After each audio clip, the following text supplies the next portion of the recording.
Assalamualaikum warahmatullahi wabarakatuh. Perkenalkan, saya Rifirdausi, peserta Latsar angkatan 24 tahun 2022. Di sini saya mempunyai kesempatan untuk mewawancarai dua narasumber, yaitu yang pertama Nurse Deta dan yang kedua adalah mahasiswa atas nama Desi. Oke, lanjut saja, kita langsung wawancarai mereka. Halo, Boleh tahu namanya siapa? boleh Desi Ramayani. Desi Ramayani. Panggilannya siapa? Panggilannya Desi. Desi. Oke. Desi, ini saya mau menanyakan beberapa pertanyaan tentang media sosial. Bisakah? Bisa? Nah, oke. Langsung saja ya. Untuk pertanyaan yang pertama, Desi punya akun media sosial apa aja? Punya ada Instagram, ada WA, ada Twitter, ada Line. Ini banyak juga ya. Dari semuanya itu, mana yang paling banyak dipakai oleh Desi? Yang paling aktif itu Ya. Instagram. Instagram, oke. Iya. Menurut Desi nih, karena Desi punya Instagram, hal positif apa nih yang ada di Instagram menurut Desi? Kalau di Instagram itu kita banyak dapat informasi dari luar, terus tuh dari info kesehatan juga ada juga di Instagram, dan macam-macam lagi yang lainnya. Oke, kalau dari segi bentuk media pembelajaran nih Desi, apa menurut Desi? Kalau dari segi media pembelajaran yang pastinya kalau misalkan ada akun media sosial itu lebih gampang ya. Lebih gampang. Kemudian juga kalau misalkan kan karena saya dari keperawatan itu biasanya ada tugas untuk promosi kesehatan. Oke. Itu bisa ditaruh di Instagram juga. Jadi lebih menjangkau ke orang lain gitu. Jadi banyak yang melihat untuk poster itu. Iya. Seringkah Desi memposting-posting seperti buat media sosial seperti itu buat pembelajaran? Kalau dikata sering enggak, cuman ada yang diposting. Ada ya. Iya. Jadi kalau di media sosial nanti banyak ya yang bisa membaca ya. Iya. Kalau dampak negatifnya adalah Desi. Untuk dampak negatifnya sih banyak banget ya, soalnya banyak berita hoax yang beredar. Habis itu juga di Instagram juga kadang ada cyberbullying juga dari komenan-komenan orang yang negatif gitu. Terus bagaimana tanggapan Desi ini terkait dengan hoax sama cyberbullying gitu? Kalau misalkan hoax sih sebelum kita untuk dijadikan konsumsi pribadi itu sebaiknya kita cari kebenarannya sendiri dari berita atau artikel yang terpercaya, kemudian untuk link-linknya. Dan juga kalau misalkan cyberbullying itu mungkin lebih ke diedukasi dulu orang-orang yang ingin komen gitu, supaya mereka nggak menjatuhkan mental seseorang. Desi ini pernah nggak pernah makan hoax nggak nih? Kalau kemakan hoax pernah Pernah ya, iya. pasti ya.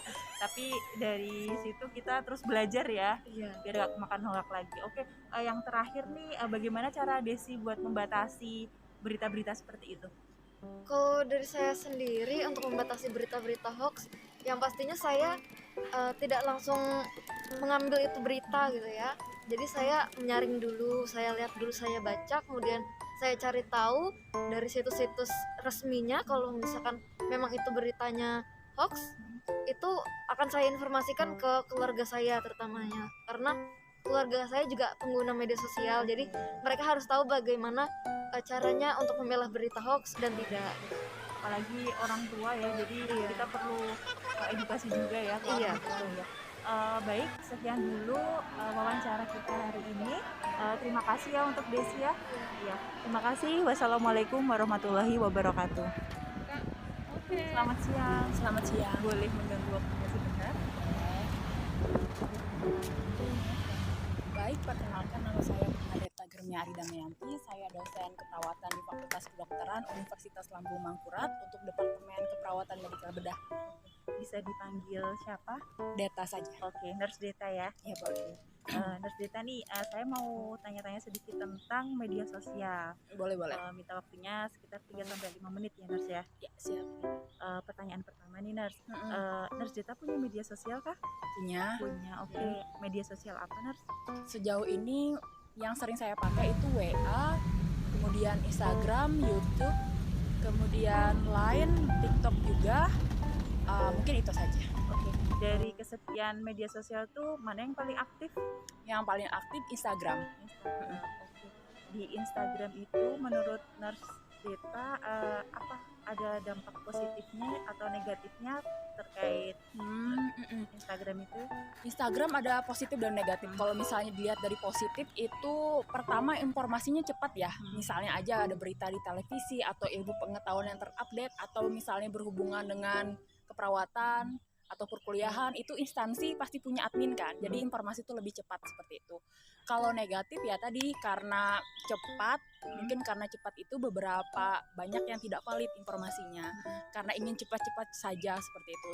Dan banyak sekali hoax seperti itu. Jadi susah untuk memfilternya. Oke, Nurse Deta nih untuk media sosial nih bisa digunakan untuk media pembelajaran juga kah? Oh ya, tentu bisa.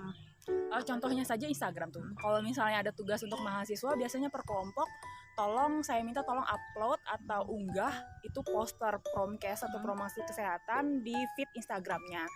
Atau bisa juga per kelompok atau individu seperti itu. Jadi penilaiannya bisa dari situ. Oke, terkait tadi dampak negatifnya ya, Nurse Deta. Bagaimana menurut Nurse Deta nih cara membatasinya? Cara membatasi sebenarnya tuh bukan salah media sosial sih, tapi sebenarnya itu usernya atau penggunanya. Jadi menurut saya memang harus ada kontrol dari diri kita, entah itu pembatasannya seperti apa. Intinya kita harus bijak lah menggunakan media sosial. Kita tahu, oh ini yang perlu dan tidak perlu seperti itu. Kita ambil yang valid atau tidak valid. Kemudian misalnya kalau ada hoax, kita lihat, oh ini sepertinya mencurigakan nih beritanya. Jadi kita cari di media lain apakah ini benar atau tidak. Kalau misalnya itu salah, kita tidak boleh menyebarkannya. Atau kalau misalnya lebih bisa lagi, kita chat dia atau hubungi adminnya mengatakan informasi ini salah. Kita kasih tahu yang benarnya seperti apa. Seperti itu. Oke, terima kasih Nurse Deta atas waktunya. Demikian wawancara kita hari ini. Wassalamualaikum warahmatullahi wabarakatuh.